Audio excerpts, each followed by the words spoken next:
प्रकरण 7. देश आणि देशबांधव यांच्याशी निष्ठा. पाठ्यपुस्तकातल्या प्रतिज्ञेमधील 7वं वाक्य आहे, माझा देश आणि देशबांधव यांच्याशी निष्ठा राखण्याची मी प्रतिज्ञा करत आहे. मी मुलांना म्हणालो,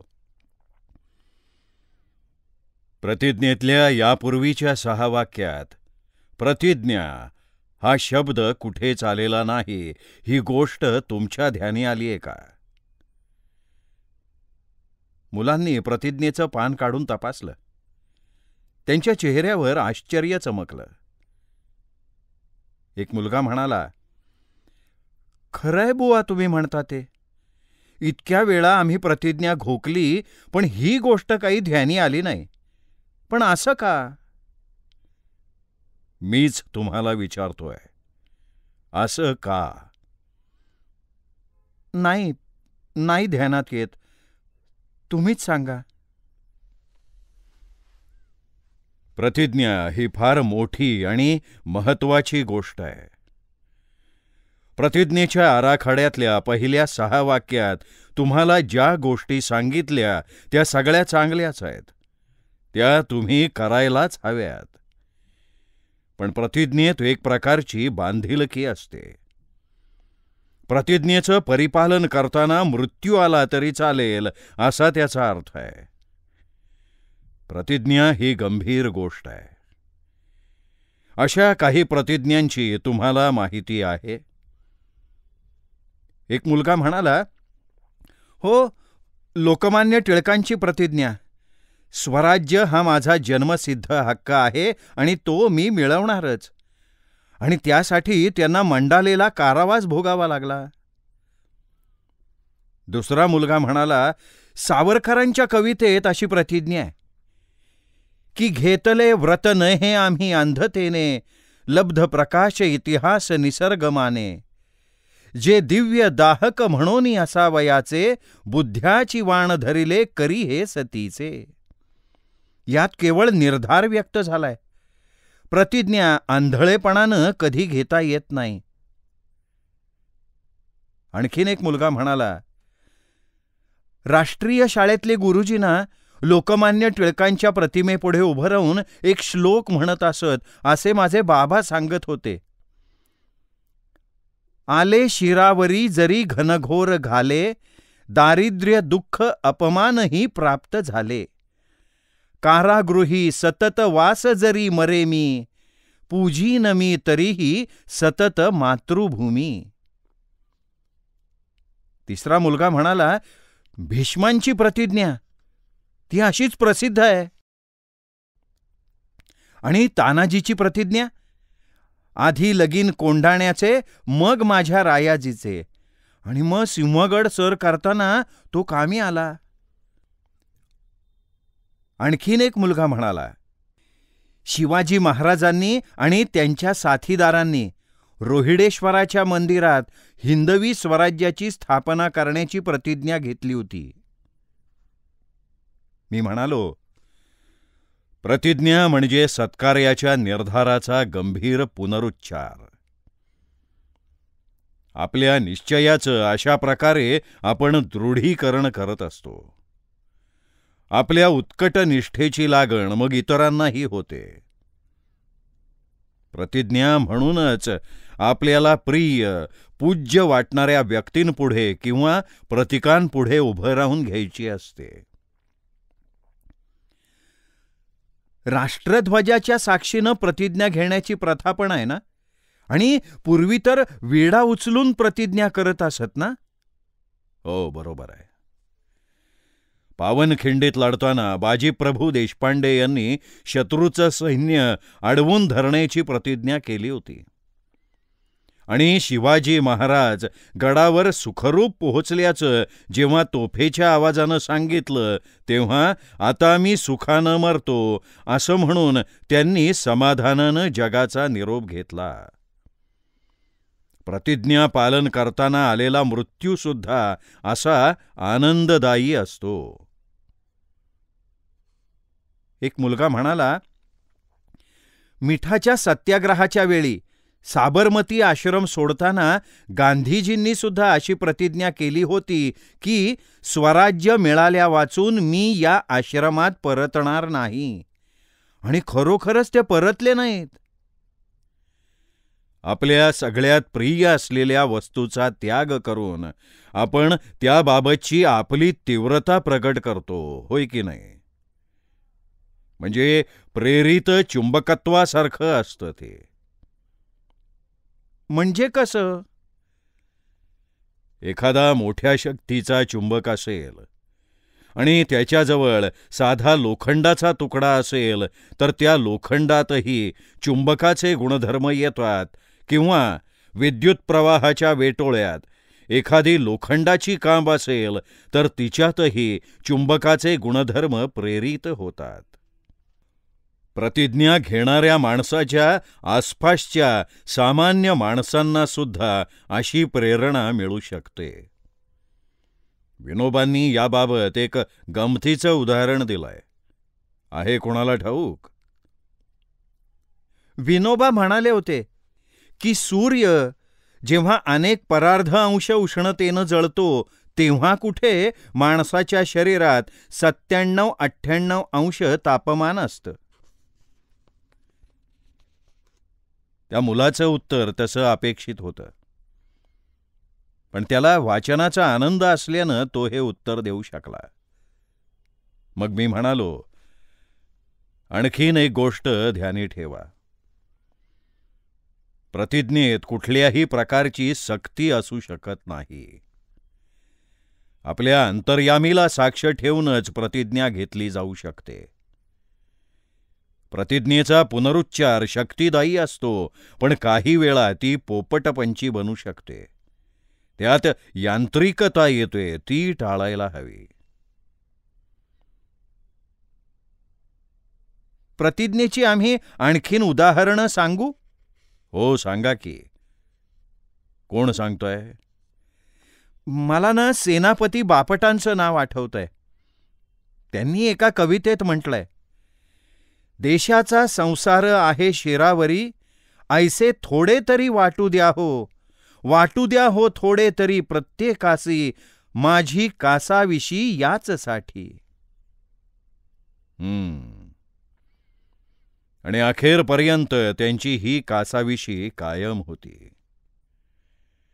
आपल्याला हरीनेच खोरे झाडू दिला आणि रस्ते गटारे झाडावीत ही आज्ञा दिली. दिली मज चाकरी असं म्हणत शेवटपर्यंत ते सफाई करत राहिले. ईश्वरानं दिलेल्या चाकरीत निवृत्ती कुठली? याचा अर्थ प्रतिज्ञा असा शब्द असला म्हणजेच ती प्रतिज्ञा असते असंही नाही. ते कसं काय? उदाहरणार्थ संत ज्ञानेश्वरांचं पसायदान, रामदासांची पावन भिक्षा किंवा प्राचीन ऋषींचे मंत्र. जे खळांची व्यंकटी सांडो, तया सत्कर्मी रती वाढो, भूता परस्परे पडो मैत्र जीवांचे. ही ज्ञानेश्वरांची प्रतिज्ञाच होती आणि त्यासाठी त्यांनी आपलं आयुष्य वेचलं. प्रार्थनेत दृढनिश्चय आहे तशी नम्र वृत्ती सुद्धा आहे. एक मुलगी म्हणाली, मग आम्हाला हे कसं साधेल? मनुष्य मात्राला हे साधण्यासारखंच आहे. छोटे छोटे निश्चय करून पार पाडत मोठ्या निश्चयांकडे वळायचं. रोज सकाळी लवकर उठणं, व्यायाम करणं, असं करत करत तुम्ही पुढे जाऊ शकता. हे करून पाहण्यासारखं आहे. मग पाठ्यपुस्तकातली प्रतिज्ञा पाळणं अवघड वाटणार नाही. एक मुलगा मध्येच म्हणाला, डॉक्टर आंबेडकरांनी प्रतिज्ञा केली की जाती जातीतील विषमतेनं पोखरलेल्या हिंदू धर्मात माझा जन्म झालेला असला तरी मी हिंदू म्हणून मरणार नाही. बरीच मुलं चमकून त्याच्याकडे पाहायला लागली. काहींना तो काहीतरीच बोलतोय असं वाटलं. त्यांच्या चेहऱ्यावरचे भाव न्याहाळले आणि मी म्हणालो, तो म्हणाला ते खरंच आहे. 1935 साली डॉक्टर आंबेडकरांनी आमच्या येवले गावात ही घोषणा केली. त्यानंतर हिंदूंनी जातीयता सोडावी, म्हणजे तिचंच विषारी फळ असणारी अस्पृश्यताही गळून पडेल, म्हणून त्यांनी परोपरीनं प्रयत्न केले. 21 वर्ष इतका दीर्घ काळ वाट पाहिली, पण हिंदूंनी जातीप्रथेचा त्याग केला नाही. म्हणून 1956 साली हिंदू धर्म सोडून त्यांनी नागपूरला जाहीरपणे बौद्ध धर्माचा अंगीकार केला. आपली सामाजिक प्रतिज्ञा त्यांनी पार पाडली असंच म्हणता येईल. आणखीन एक उदाहरण मी सांगू? हो, सांग की. वसईचा किल्ला मराठ्यांना सर करता येईना, तेव्हा चिमाजी आप्पा म्हणाले, माझं डोकं तोफेच्या तोंडी लावा, म्हणजे ते तरी निदान वसईच्या किल्ल्यात जाऊन पडेल. त्यामुळे सेनेला त्वेष चढला आणि त्यांनी किल्ला सर केला. तुम्ही अशी उदाहरणं गोळा करा. त्यातला कार्यक्रम महत्वाचा नाही, त्यामागचा निर्धार आणि निश्चय तो महत्वाचा. कारण निष्ठांचं स्वरूप बदलत जातं. ते कसं काय? त्या काळात स्वामीनिष्ठेला भलतंच महत्व होतं. ज्याची खावी पोळी त्याची वाजवावी टाळी असं लोक समजत असत. शिवाजीच्या विश्वासू मंडळीत मुस्लिम अधिकारी होते आणि औरंगजेबाच्या पदरी काही हिंदू सेवक होते. ते स्वामीनिष्ठ म्हणून होते. जाती धर्मातीत राज्यकारभाराचं ते निदर्शकच होतं. प्रथम स्वाभाविकच माणसाबद्दल प्रेम, निष्ठा निर्माण होते. एखादी गोष्ट स्वाभाविकच आहे म्हणजे ती उचित आहे असं नाही म्हणता येत. याबाबत भगवान बुद्धांनी फार चांगलं मार्गदर्शन केलंय. भगवान बुद्धांनी? हो, भगवान बुद्धांनी. ते म्हणाले, पहिलं पाऊल व्यक्तिनिष्ठेचं किंवा स्वामीनिष्ठेचं पडलं तर ते स्वाभाविकच समजा. बुद्धं शरणं गच्छामि. पण तोच अखेरचा मुक्काम समजून तिथे थांबू नका. तुमच्या निष्ठेचं क्षितिज विस्तारलं पाहिजे. संघम शरणं गच्छामि हे दुसरं पाऊल टाका. एका व्यक्तीबद्दलची निष्ठा समूहाच्या निष्ठेपर्यंत वाढवत न्या, पण तिथेही थांबू नका. धम्मं शरणं गच्छामि हे तिसरं पाऊल टाका. व्यक्तीकडून समूहाकडे आणि समूहाकडून तत्वाकडे असा निष्ठेचा प्रवास झाला पाहिजे. म्हणूनच आपल्या प्रतिज्ञेत असं म्हटलंय की माझा देश आणि माझे देशबांधव यांच्याशी निष्ठा राखण्याची प्रतिज्ञा मी करत आहे. आधुनिक विज्ञानानं जगातल्या लोकांना आणि देशांना परस्परांच्या इतकं जवळ आणलंय की आता स्वतः नुकसान सोसायची तयारी असल्या वाचून दुसऱ्याचं नुकसान करता येणार नाही आणि दुसऱ्याला फायदा देण्याची तयारी असल्याशिवाय स्वतःचा फायदा करून घेता येणार नाही. मुलं म्हणाली, आपण महाराष्ट्र गीतात तर प्रिय आमुचा एक महाराष्ट्र देश हा असं म्हणतो. मग देश कोणता आणि देशबांधव कोण? तुमचा प्रश्न वाजवी आहे.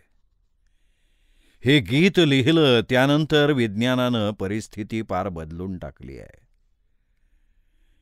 आता अवघी पृथ्वी हाच जणू एक देश बनलाय आणि देशांना प्रांताची कळा आली आहे. बार्बारा वॉर्ड यांनी जगभरातल्या शेकडो शास्त्रज्ञांच्या मुलाखती घेऊन द ओनली वन अर्थ अवघी पृथ्वी हाच एक देश या नावाचं पुस्तक लिहिलं असून अवघी पृथ्वी हाच एक घटक म्हणून विचार केला तरच माणसाला तरणोपाय आहे असं त्यांनी दाखवून दिलंय. टागोरांनी काय म्हटलंय आहे तुम्हाला माहिती? नाही, नेमकं ठाऊक नाहीये, सांगा. टागोरांनी विश्वभारतीबद्दल म्हटलंय, जिथे अवघं जग हेच घरटं बनतं ती विश्वभारती. या दृष्टीनं विचार केला तर देश आणि देश बांधव ही कल्पना किती भव्य आहे हे तुमच्या ध्यानी येईल. निष्ठा अशा वाढत विस्तारत गेल्या पाहिजेत. जुन्या काळी अन्नाला लावील त्याला लोक निष्ठा वाहात. त्यामुळे सत्ता, संपत्ती, संस्कृतीच्या ठेकेदारांनी त्याचा गैरफायदा घेतला. शिवाजी महाराजांनी ही स्थिती बदलून टाकली आणि त्यामुळे चंद्रराव मोरे तिरस्करणीय आणि मावळे वंदनीय वाटायला लागले. टिळकांनी, गांधींनी हीच प्रक्रिया पुढे नेली.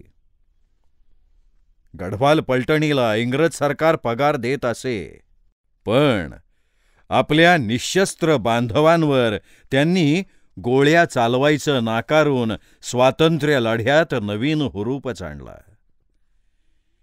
नेताजी सुभाषचंद्र बोस यांच्या आझाद हिंद सेनेत भरती झालेल्या जवानांनी पोळी देणाऱ्यांची टाळी वाजवण्याचं नाकारून चलो दिल्ली ही घोषणा घुमवत दिल्लीच्या रोखानं भारत स्वतंत्र करण्यासाठी कूच केलं. लोकनायक जयप्रकाशांनी संपूर्ण क्रांतीच्या संदर्भात सेना आणि शिपायांना सांगितलं की भारतीय संविधानाशी निष्ठा आणि राज्यकर्त्यांबद्दलची निष्ठा यात गफलत होऊ देऊ नका. जयप्रकाशांच्या ह्या विधानाची ओढाताण करून त्यांच्या विरुद्ध प्रचाराचा धुमाकूळ घालण्यात आला. पण निवृत्त सेनापती सिन्हा यांनी ग्वाही दिली की त्यांच्या सांगण्यात गैर काहीही नव्हतं. दुसऱ्या महायुद्धानंतर न्यूरेनबर्ग खटल्यात न्यायमूर्तींनी असं सांगितलं की वरिष्ठांनी अमानुष वागण्याचे हुकूम दिले आणि आपण आज्ञाधारक कर्मचारी म्हणून त्यांची अंमलबजावणी केली. हा बचाव होऊ शकत नाही. हे सर्व आपण ह्या संदर्भात समजावून घेतलं पाहिजे. एक मुलगा म्हणाला, विनोबांनी जय जगत हा घोष या अर्थानंच दिला ना? अगदी बरोबर बोललास.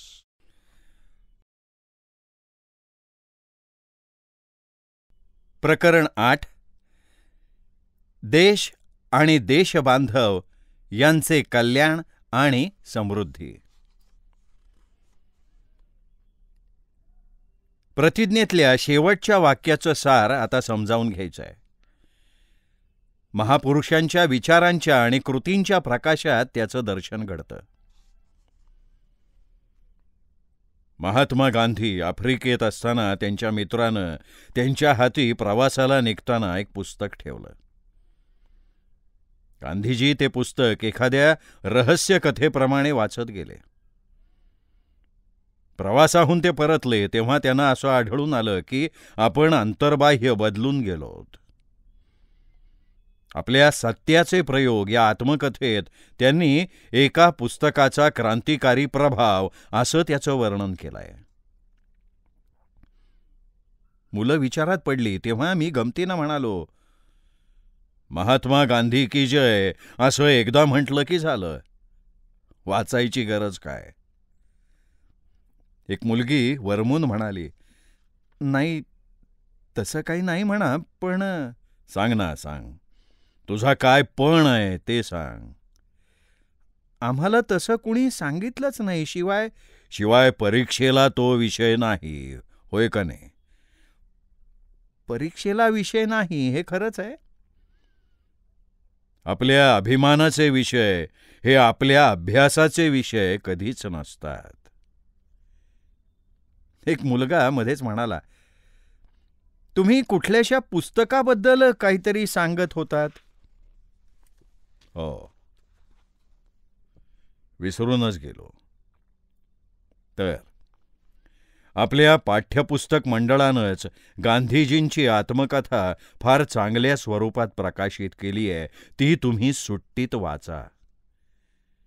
महात्मा गांधींना आपण काय म्हणतो? राष्ट्रपिता. मग आपल्या राष्ट्रपित्याची आत्मकथा आपण वाचू नये? आम्ही कुठे तसं म्हणतोय. तुम्ही सुचवलत ना, आता वाचू आम्ही. शाबास शाबास मुलांनो, तुम्ही फार चांगली मुलं आहात. ही आत्मकथा कोणी लिहिली तुम्हाला माहिती आहे? ती महात्मा गांधींनीच लिहिलेली असणार ना. बरोबर आहे. पण त्या क्रांतिकारी पुस्तकाबद्दल तुम्ही सांगत होता. होय रे होय. त्या पुस्तकाचं नाव अनटू धिस लास्ट, ह्या अखेरच्या माणसासाठी. त्या पुस्तकाच्या लेखकाचं नाव आहे जॉन रस्किन. रस्किनचं हे पुस्तक वाचून गांधीजींना जीवनाचे 3 सिद्धांत मिळाले. पहिला, सर्वांच्या भल्यात आपलं भलं असतं. दुसरा, समाजाला आवश्यक असणाऱ्या सर्व कामांचा दर्जा सारखाच असला पाहिजे. आणि तिसरा, उत्पादकांची जिंदगी ही खरी जिंदगी होय. पण पाठ्यपुस्तकातल्या प्रतिज्ञेशी याचा काय संबंध? सांगा ना, तुमच्यापैकी कोणीतरी सांगा. कोण सांगतोय? प्रतिज्ञेमधलं शेवटचं वाक्य आहे, माझा देश आणि माझे देशबांधव यांचे कल्याण आणि समृद्धी ह्यातच माझे सौख्य सामावलेले आहे. तुम्ही कधी जत्रेला गेलात का? हो, गेलोय की, रघुजी बुवांच्या जत्रेला. तुम्ही त्याच्यावर निबंध सुद्धा लिहिला असेल. हो, लिहिलाय की. माझी लहानपणीची आठवण सांगू?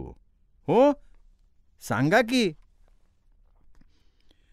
आम्ही वर्गातली सगळी मुलं डबे घेऊन आणि वर्गणी करून जत्रेला जात असू. नदीच्या वाळवंटात कोंडाळं करून बसत असू. काही कुत्री आणि काही गरीब मुलं आशेनं आमच्या भोवती घोटाळायची. त्यांच्या त्या वखवखलेल्या नजरा आणि पाणी सुटलेल्या जिभा बघून खाणं नकोसं वाटायचं. ते अन्न गोड लागायचं नाही. मग आमचे गुरुजी काय करायचे माहिती आहे? त्यांना लांब हुसकून देत असतील किंवा पिटाळत असतील. नाही नाही नाही, आमचे गुरुजी फार चांगले होते. त्यांना माऊली मास्तर असं म्हणायचो आम्ही. मग काय करायचे ते? ते त्याही मुलांना एका गोलात बसवायचे. आमच्यातल्या काही वस्तू त्या मुलांनाही वाटून द्यायचे. मग ते खाणं गोड वाटायचं. पण असं किती लोकांना देणार? खरं म्हणजे जग आता इतकं आक्रसलंय की आम्हाला जत्रेच्या वेळी आमचे माऊली मास्तर सांगत ना, तसंच आज घडतंय. म्हणजे भारताच्या विकासासाठी Russia, America, England, Germany, Japan, Norway असे जगातले वेगवेगळे देश मदत करतायत. आणि आपणही आशियातल्या आणि आफ्रिकेतल्या आपल्यापेक्षा मागासलेल्या देशांना आपल्या परीनं मदत करत आहोत. आपल्या भोवती उपासमार, रोगराई असताना आपल्याला कसं गोड वाटेल? तेही खरंच आहे म्हणा. म्हणूनच शास्त्रज्ञ आता सांगतायत की पृथ्वी हाच एक घटक समजून विचार करायला शिका, तरच तुमचे प्रश्न सुटतील. देवीच्या रोगाला आजवर हजारो माणसं बळी पडत. कुणाचा चेहरा खावल्या मांजरासारखा होई, कुणाचे डोळे आजात. पण आता तर भिंती भिंतीवर लिहून ठेवलंय की देवीचा रोगी कळवा आणि 1000 रुपये मिळवा. कुणाला 1000 रुपयांचं बक्षीस मिळाल्याचं वाचलंय का तुम्ही? नाही बुवा. आमच्या लहानपणी देवीची साथ आली की मरीआईला नैवेद्य न्यायचे. मरीआईला? त्यावेळी मरीआई सवर्णांना सुद्धा चालायची. इतर दिवशी ती महारामांगांची देवता. माणसं तसे त्यांचे देव, देव तशी त्यांची माणसं, तसं म्हणा हवं तर. आता मरीआईनं देवीपासून किती माणसांची सुटका केली त्याची गणती नाही, पण विज्ञानानं सर्व जग देवीच्या रोगातून मुक्त केलंय, सोडवलंय. माणसाला बुद्धी देवच देतो ना, पण देवानं बुद्धी दिली तरी ती वापरण्यासाठी दिली आहे ना. पण मग प्रतिज्ञेत माझा देश आणि माझे देश बांधव असं का म्हटलंय? भारत म्हणजे जणू जगाचा नमुना. लाखो वर्षांचं जीवन इथे शेजारी उभं दिसेल. पंडित नेहरू म्हणत, अश्मयुगापासून अणुयुगापर्यंतच्या सर्व तऱ्हा इथे पाहायला मिळतात. इथे सारे धर्म, इथे अनेक भाषा, अनेक वंश. इथल्या माणसांनी हा धडा गिरवला की इतरही गिरवू शकतील. भारत ही एक प्रयोगशाळाच आहे. प्रयोगशाळा? इथे प्रयोग यशस्वी झाला की इतरत्रही तसा करता येईल? हो, प्रयोगशाळा. इथे प्रयोग यशस्वी झाला की इतरत्रही तसा करता येईल. रवींद्रनाथांनी काय म्हटलंय आहे ठाऊक? भारताला त्यांनी मानवांचं महातीर्थ म्हटलंय. एई भारतेर महानवेर सागर तीरे, जागो हे धीरे. मानवाच्या या महासागर तीरावर आपण हळूहळू जागं व्हायचंय. सगळी मुलं एक जात म्हणाली, माझा देश आणि माझे देश बांधव, त्यांचं कल्याण आणि त्यांची समृद्धी ह्यातच माझं सौख्य सामावलेलं आहे. जय हिंद.